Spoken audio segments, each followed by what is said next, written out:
China and Nauru have restored diplomatic relations. This further isolates Taiwan. China's Foreign Minister, Wang Yi, had a friendly meeting. He met with Nauru's Minister for Foreign Affairs, Lionel Aingemia. This marked a historic moment. Wang Yi believes the resumption of ties shows the One China principle.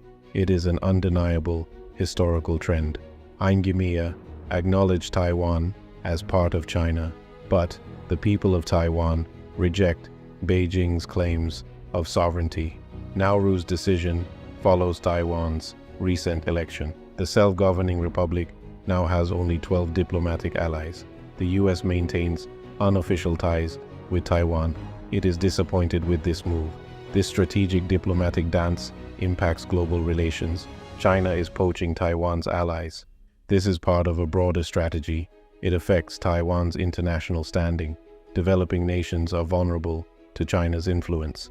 They are also vulnerable to China's financial inducements. This raises questions. The focus is now intensifying on Taiwan's last allies. Diplomatic shifts like these show how complex global politics can be. The situation between China and Taiwan is an interesting geopolitical topic. The reactions of other nations make it even more intriguing. It is full of intricacies. Since the military coup in 2021, Myanmar has been dealing with a persistent rebel insurgency. The rebels were once dismissed as weak. Now, they are led by the Three Brotherhood Alliance. They launched a successful offensive. They named it Operation 1027. This has shaken the junta's control. The rebels now control key areas. This impacts trade routes and strategic locations. Their success has prompted other resistance groups to challenge the junta's control in various regions. These groups are fueled by the National Unity government. This has created a perilous tipping point. Rebel pressure is evident in the heartland region of Mandalay. It's also evident in the sensitive Rakhine state. The junta feels pressure. It has responded with more violence. This raises concerns about Myanmar's future. The situation is complex and evolving. The coordination among diverse resistance groups is remarkable. They aim not to defeat the junta, but to reshape Myanmar into a federal democracy. The rebels have shown unprecedented resilience. They have also shown tactical innovation. They have also made unprecedented strategic gains. This has led to debates about Myanmar's future. The junta weakens. A question arises: will Myanmar break into ethnic statelets, or will it witness the complete ouster of the junta? The resistance envisions a federal democracy. Challenges like interethnic tensions loom large. The role of drugs and illicit trade is another major challenge. The current moment in Myanmar is delicate. The junta is at its weakest. The resistance is making significant gains. Negotiations among resistance groups will be crucial. They will prevent a descent into civil war. Myanmar's future hangs in the balance. Recent pre-poll rigging led to the expulsion of Pakistan Tehreek-e-Insaf (PTI). It's a sign of a bigger problem. Democratic principles are being eroded. What does this mean, and why should we care? Let's break it down. Democracy is crucial for political stability. It is also crucial for global credibility. It is under threat in Pakistan. The disqualification of Prime Minister Imran Khan is scary.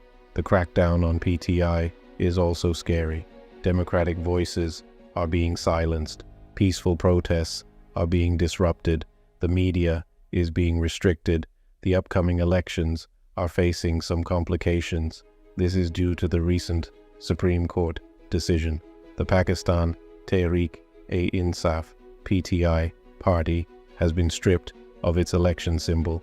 Now PTI candidates are running as independents. This has made it challenging for them to connect with voters.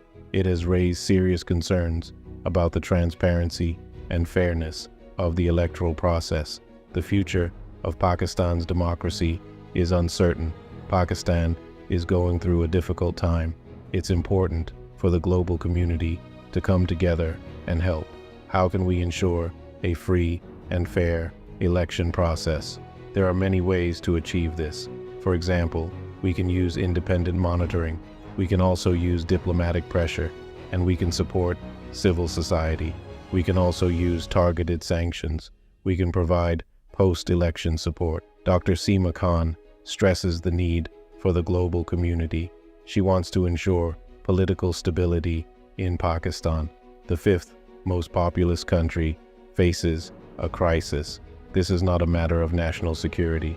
It's also a concern for stability in the region and globally. A politically stable Pakistan is important. It is important for more than its borders. A destabilized nation can lead to a vicious circle. It can cause brain drain. It can also cause economic decline. It can also cause political unrest. We need to work together to break this cycle. Defense officials in Europe are a little anxious. They need to strengthen our defense capabilities. Why? Well, it turns out that the security landscape in Europe is no longer as safe as it once was. Last year, Western aid for Ukraine faced some challenges, but don't worry, European allies are stepping up. The EU is close to agreeing on a €50 billion aid package. The UK, Germany, and France are pledging extra support. But some defense officials are sounding alarms. They realize that we might need to do more to protect ourselves. General Mikael Bydén of Sweden and other defense heads in the Nordics are sounding the alarm. They emphasize that we need to act. Admiral Rob Bauer of NATO is urging us to prepare for the worst-case scenario. He says that peace is not guaranteed.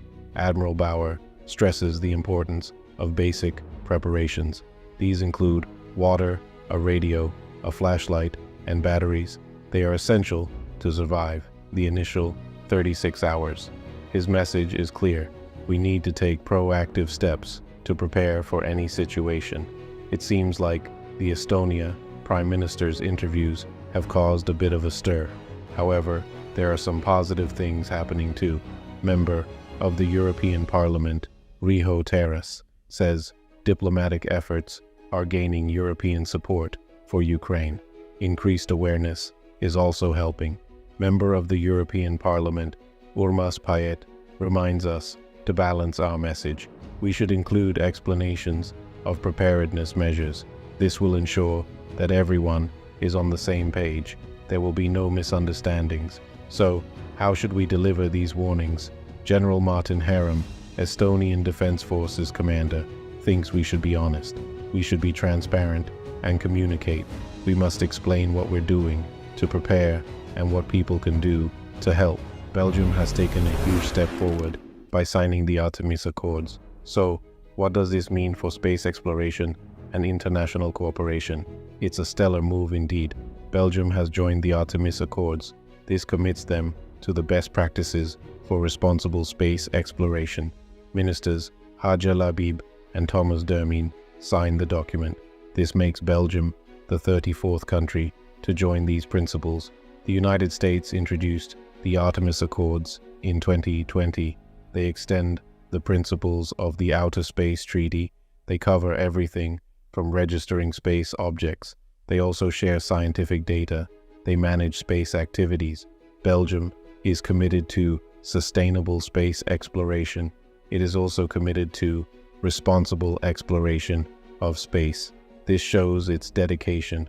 Haja Labib and Thomas Dermien are thrilled. Belgium has committed to the Artemis Accords. They believe it will strengthen international ties. It will also open up new economic opportunities for space experts in Belgium. Belgium is now well positioned. It can contribute to the working group of signatories to the Artemis Accords. It took a cooperative approach. Belgium is contributing to the aerospace industry. It is pledging over €946 million to the European Space Agency. This is an impressive feat. I'm glad to see that Belgium is dedicated to space exploration. I'm excited to share that Belgium has signed the Artemis Accords.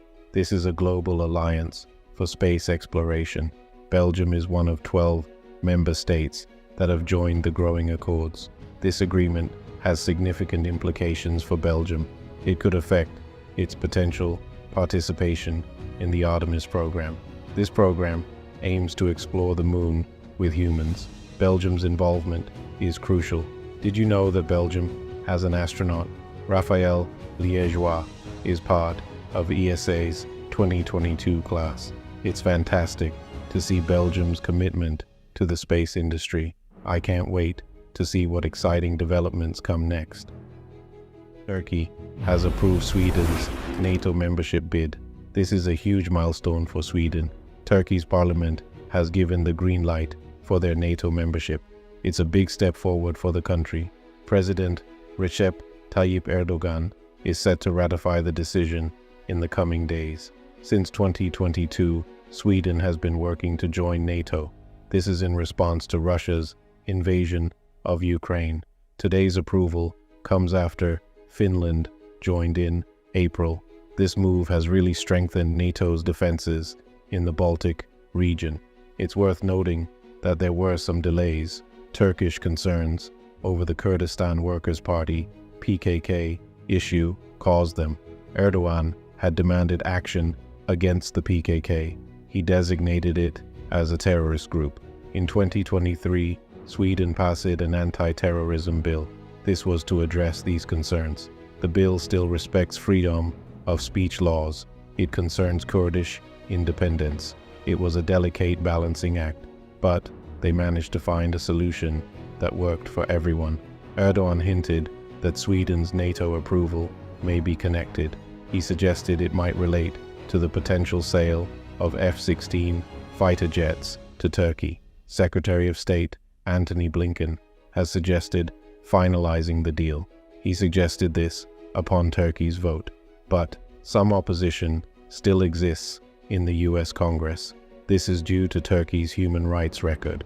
Once Erdogan ratifies the vote, Hungary will be the final piece of the puzzle. Negotiations are already underway. Hungarian Prime Minister Viktor Orban is meeting with Sweden's Prime Minister Ulf Kristersson. Trust is very important for political and security cooperation.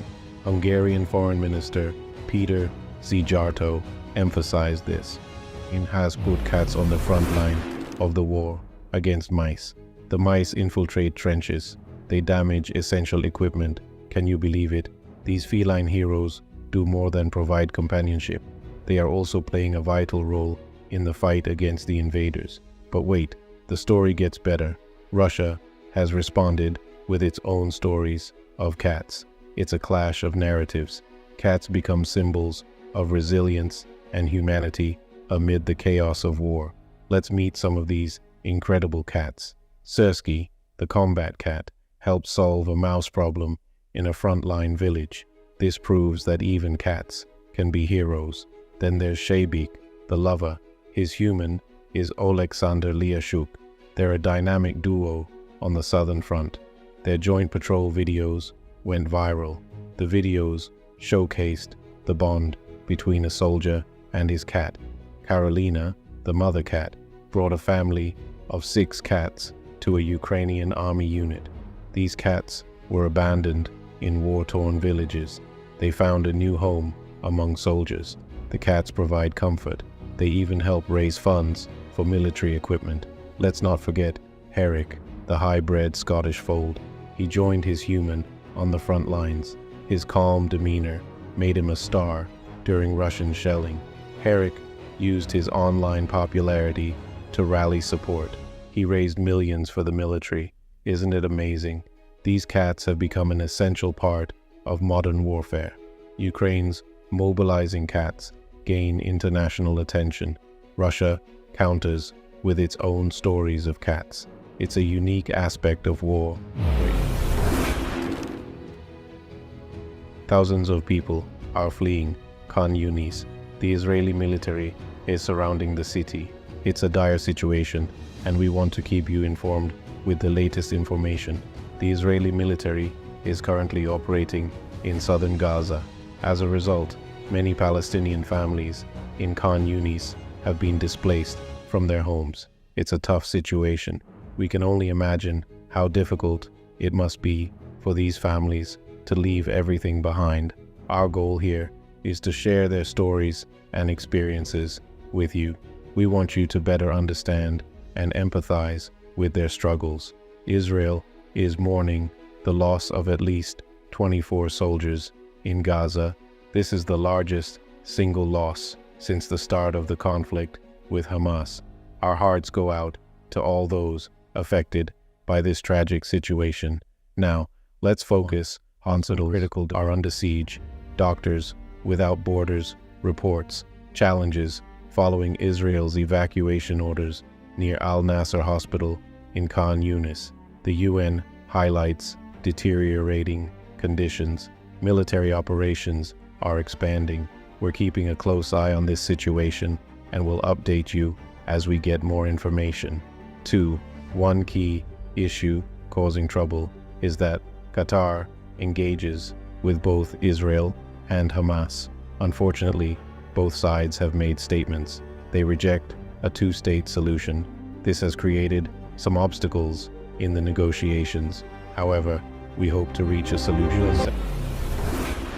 UN Secretary General Antonio Guterres has expressed his concern over Israel's position.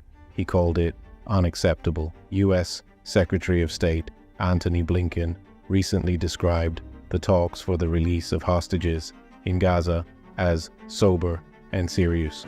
However, he rejected Israel's proposal. It was for permanent buffer zones in Gaza. 4. It looks like things are getting a bit more complicated when it comes to the conflict. The U.S. struck Iran-backed militias in Iraq. Israeli attacks in Lebanon add another layer. Tensions are escalating in the Red Sea. This is adding even more complexity to the situation. At GeoRumor, we provide news updates. We do not offer professional advice. Stay informed